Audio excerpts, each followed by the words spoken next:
You're listening to the Wonderfully Bookish podcast, where we talk about all things bookish and wonderful. You can find the notes for this episode and all of the others at wonderfullybookish.co.uk/podcast.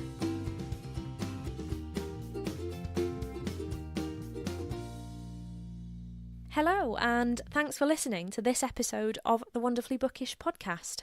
I'm Charlotte, your host, and one of the biggest nerds you'll ever meet. I'm a huge bookworm, a film lover, and I'm so excited that I get to share all of my thoughts about them on my blog and now here on this podcast. So, in this very first episode, I'm going to be chatting with Akemi Dawn Bowman, who is the author of Starfish, which I absolutely loved. It's been one of my favourite books this year, and the recently released Summerbird Blue.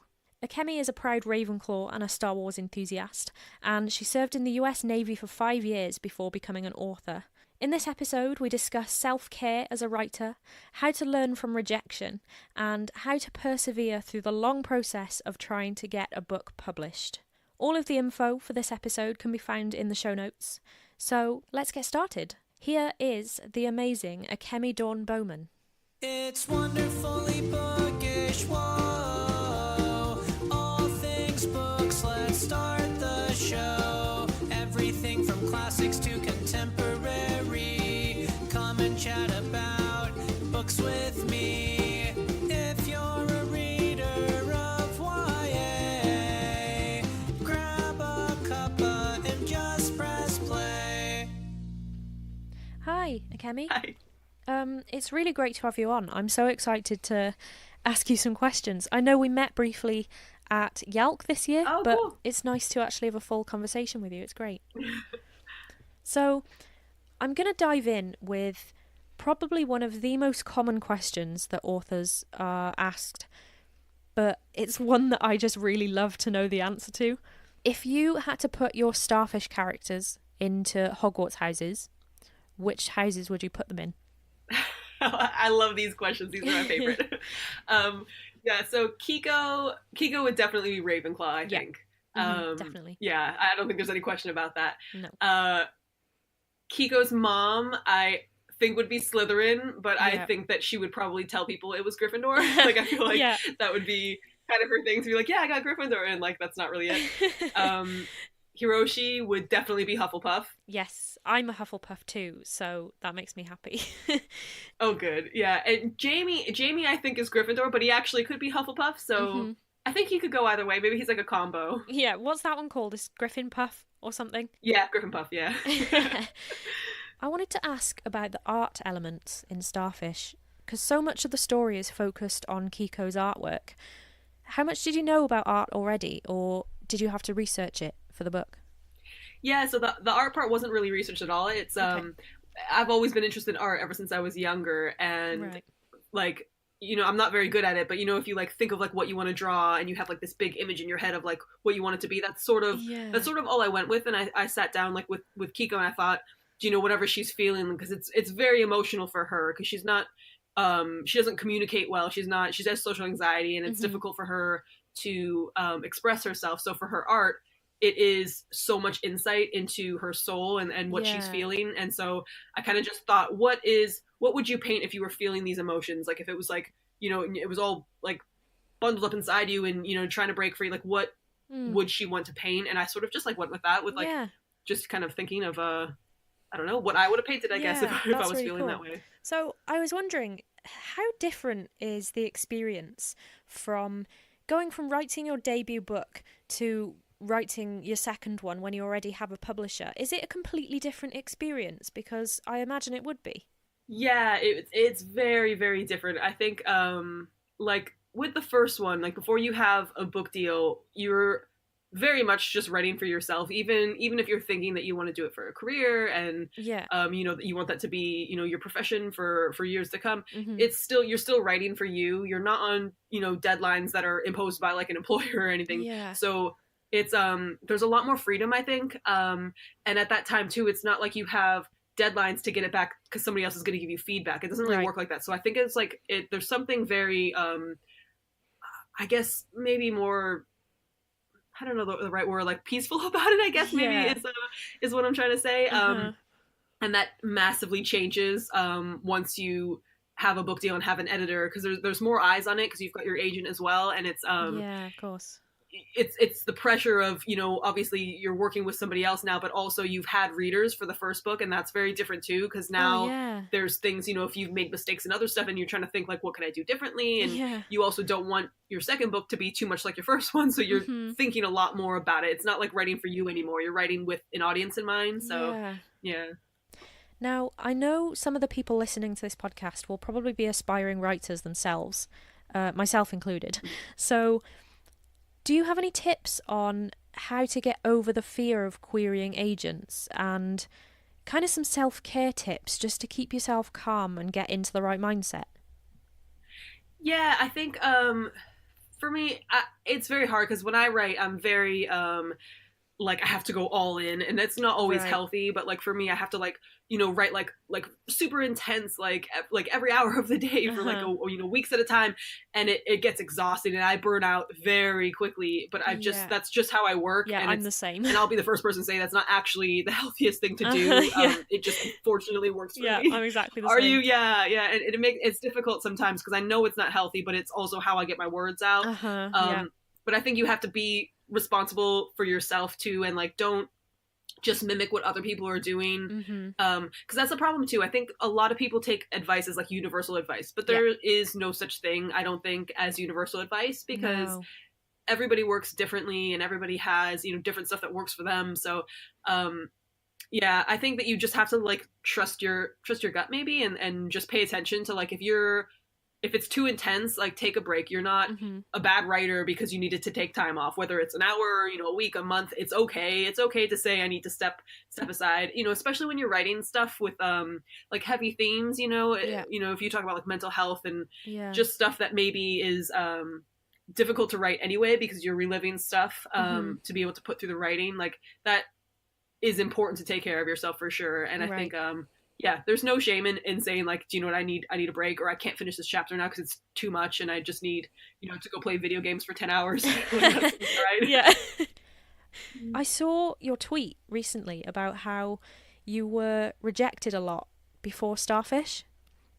Yeah, it was a lot. How did you kind of persevere through this? Again, a lot of the people listening probably want to write themselves, and rejection is a big part of being a published author. So do you have any tips for others who might be in the same boat? Yeah, well, so I, in total, because I don't know why, but I decided to count one day, but I've been rejected 740 times by agents. Wow. Which is, it is kind of high. Yeah.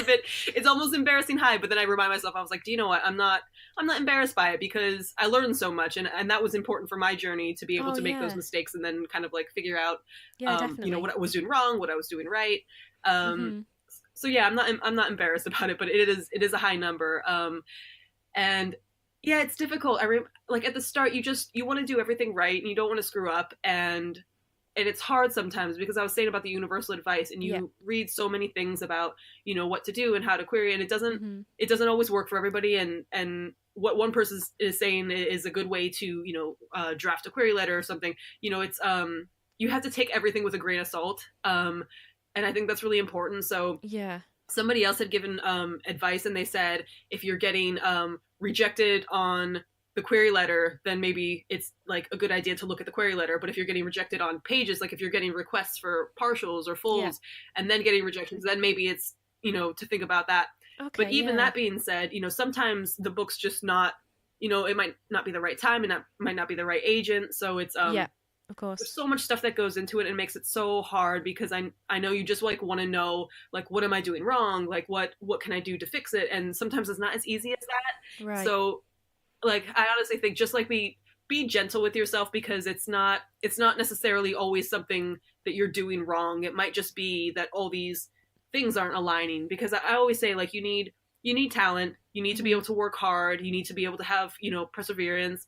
But you also need luck, and you need timing, and you need all of these ingredients have to come together on like the right day with the right moon and the right stars. Like, it all has to come together, and it's so hard. It is, and it feels frustrating, but yeah, I can imagine so. Like I was thinking that it must be hard when you're writing a book if every publisher has their own opinion, because obviously everyone's going to have their own opinion on a piece of writing or a book, and it must be quite hard to find a publisher who connects with your work in particular and kind of loves your style of book, because you have to find someone who really loves your book when everyone has their own opinion.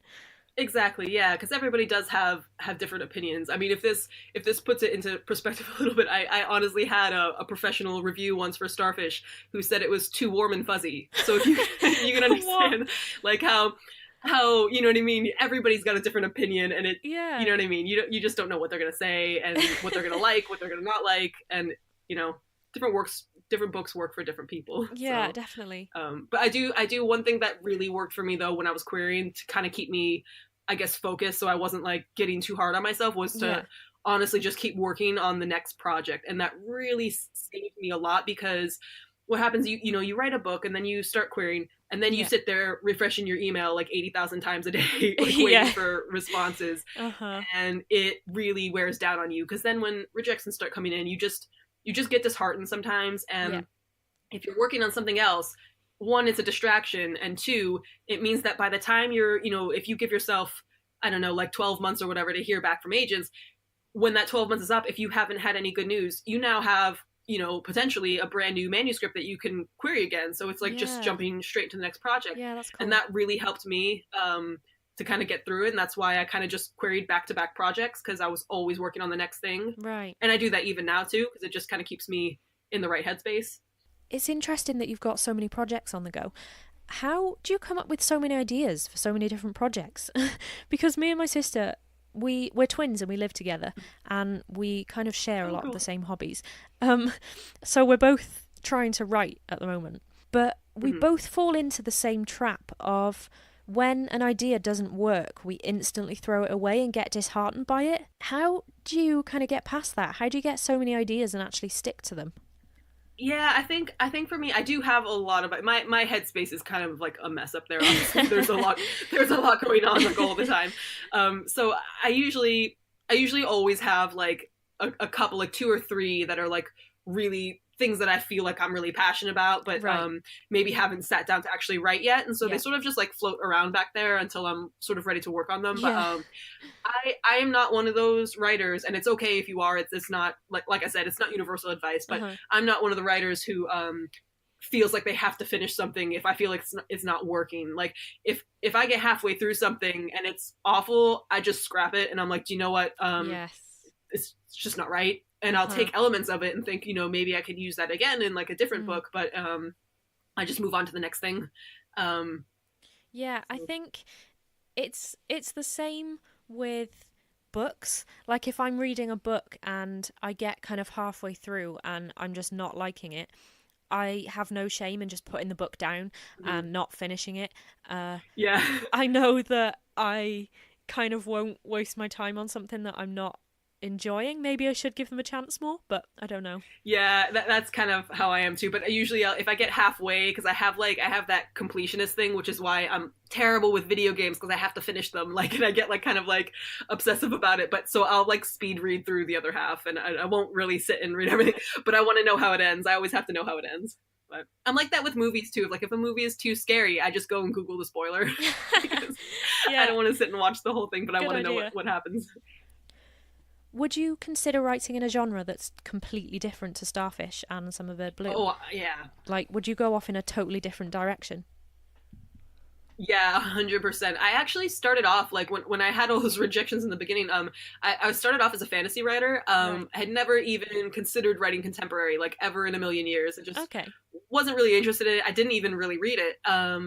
And so it was kind of just, like, a weird happy accident that happened. So I would love to go back to kind of like those roots and dive into like a fantasy or sci-fi. I'm working on something now that's like still kind of super secret and there's like no news, but but yeah, I really love fantasy. See, I'm the other way around. I mostly read contemporary and I hardly ever read fantasy.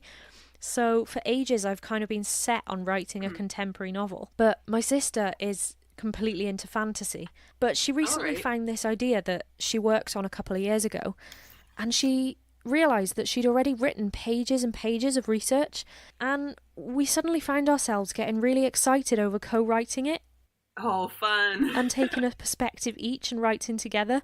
And it's a proper medieval fantasy, so I was kind of shocked that I was genuinely excited to write it with her, because contemporary is my thing, not fantasy. Yeah. But for the first time, I was getting really excited over writing fantasy, and we're still talking about it now. It was just a bit of a shock, really, to find myself being excited to go off in a completely different direction. Yeah, that is really cool. I mean, I think sometimes it works that way, though, and, like, you know, you have, like, fantasy writers and you have contemporary writers, but sometimes, like, what you learn from one genre actually crosses over, and it is actually helpful going the other way again. I think that was, like, when I first started writing fantasy and sci-fi, I think I was not good at giving, like, emotion to the characters. I think all my characters were so flat, and, like, I had the, you know, the plot was there, but there was, like, and I think that's why it was never connecting. But when I switched to contemporary, that's when I sort of, like, found my stride with cool, you know, actually the character building instead. And so now going back over, I feel I actually, like, it works that way sometimes, bringing something from one to the other.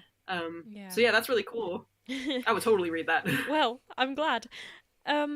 If you had to pick one of your books to turn into a film or a TV show, which would work? Which do you think would be better, and why? Oh gosh, that is so. It's like choosing between your children.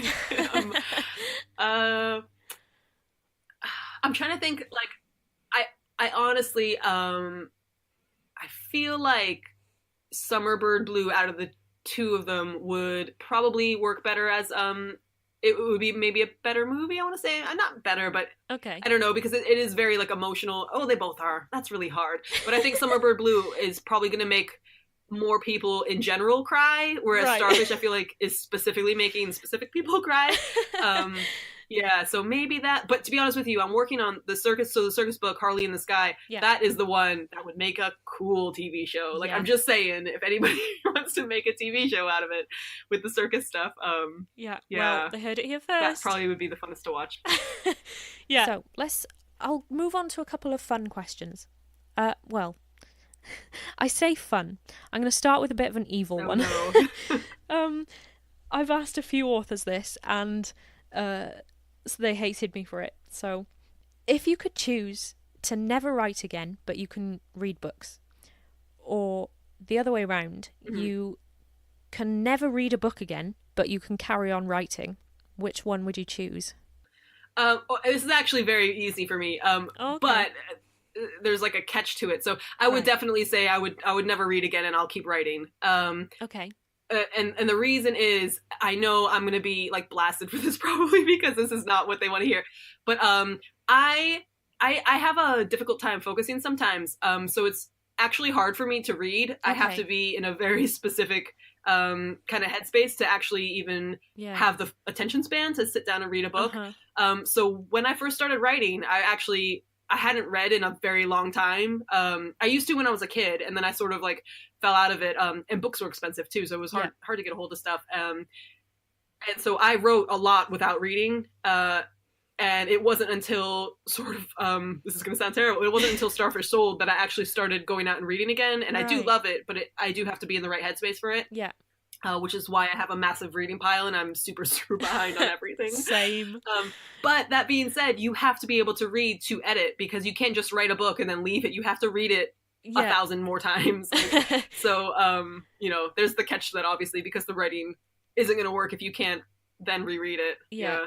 I think that's sometimes the hardest part. You have to love a book that much that you're willing to read it 1,000,000 times. Like, God, yeah. Because you do. But, yeah. That is a good question, though. What would you do? Would you rather read or write? See, currently I would say that I would read instead of write, but I think because I don't have that one writing project that I'm really stuck into, I haven't really got a writing project that's really gripped me. I would say that I would definitely read again, but who knows? Ask me in a couple of months, and that might completely change. Yeah, change your mind. Yep. So, if you could only pick 3 books to read for the rest of your life, which would you pick? Okay, Six of Crows, like, for sure. Oh gosh, okay, now it's gonna get hard. Because see, now you need a variety, because I don't want like 3 of the same kind of, like, fantasy. So I'm trying to think of different. Definitely. all right, there's this book that I really like, and I have to have a disclaimer with it because I know that there's some issues with it. But it's called The Bronze Horseman. It's actually like a romance, like an adult romance. Okay. And it's got some issues, but it was like the only book that ever made me like literally sob. Oh, and God, okay. I like a book that makes me have like an emotional reaction, like so. Yeah, me too. I really like that part. There is a lot of like sex, so like the whole middle, I kind of skimmed over because that like does nothing for me. So I like skimmed over the whole like 200 pages in the center, like to skip that. But the romance part, like I just really loved it. Like it was it just made me very emotional. It made me very sad, and yeah, I could read that again. Cool. And then one more. Maybe Pride and Prejudice, because that book makes me laugh. Yeah. Oh, can I pick a graphic novel? I'll pick a graphic novel. I'll say a saga. But can I have all of them? Yeah, let's just pretend they're in one big anthology and then Okay, then that works. Okay, saga. Cool. Well, I'm sitting right next to my shelf now, and I'm looking at my books trying to decide, and it's just impossible. I realise I ask people this question all the time, but I have no idea how I'd answer it myself. Yeah, I'm going to honestly leave this and be like, man, I said like the wrong. I'll be like, why did I say that? I should have picked something else. Yeah. I'm going to regret all these choices. I already know. So, before we go, the final and clearly the most important part of this, tell me more about your next book, Summerbird Blue, because it comes out very soon, and I'm so excited. Can you tell me more about it? Yeah, so it's about a girl named Rumi who dreams of being a singer-songwriter with her sister, and her sister ends up dying in a car accident. And very, very quickly after, her mom sends her to live with her aunt in Hawaii because she's just not dealing with her grief well, and she needs to be alone. And Rumi she just feels abandoned. She feels abandoned by her sister who died. She feels abandoned by her mother who, in her eyes, couldn't deal with her. And and she doesn't know how to write any music anymore and play music. She feels like it's just everything's too much. And so, yeah, it's about grief and abandonment and the aftermath of that, but also about her kind of trying to heal and find her way back to writing music again, so she can give her sister her wish, which was to finish that song. So the last song that they were going to write. It sounds so good. I can't wait to read it when it comes out in the UK. Yeah. Oh, thanks. Yeah, I'm so nervous. I'm in that like weird like author mode where it's just like excitement, but like just terror and panic and anxiety and everything. Because it comes out a week tomorrow, which I don't know when this will get posted, but it comes out soon. Yeah. And so I'm just kind of trying to stay calm, but well, good luck with it all. I can't wait for it to come out here. Oh, thanks. Yeah. That'll feel more real. That's the thing, like when it comes out in the US first, because I can't go into a bookstore and see it, I feel a bit like, oh, I'm missing out. So when the Ink Road version comes out in the spring, that'll be nice. So I think that's all I've got. We're done. Oh, very cool. It's been so nice talking to you. It's been really lovely to get to know you a bit better. And yeah, you too. Thank you so much for having me. I could talk to you all night, but I don't think anyone would listen to a 9-hour podcast. Yeah. Yeah, thanks for kind of being my guinea pig for my first ever podcast interview. Yeah, thank you so much. Yeah, this was fun. Yeah, hopefully speak to you soon. Thank you so much for listening to this episode of the podcast. I really hope you enjoyed it. You can find all of the information from this episode, including all of the things that we talked about and a little bit about today's guest, in the show notes, and they'll be at wonderfullybookish.co.uk/podcast. You can also follow me on Twitter, Facebook and Instagram, and the links for those will also be in the show notes. And finally, if you want to chat or you've just got a burning question you want to ask about this episode or any of the others, you can pop me an email at podcast@wonderfullybookish.co.uk. See you next time.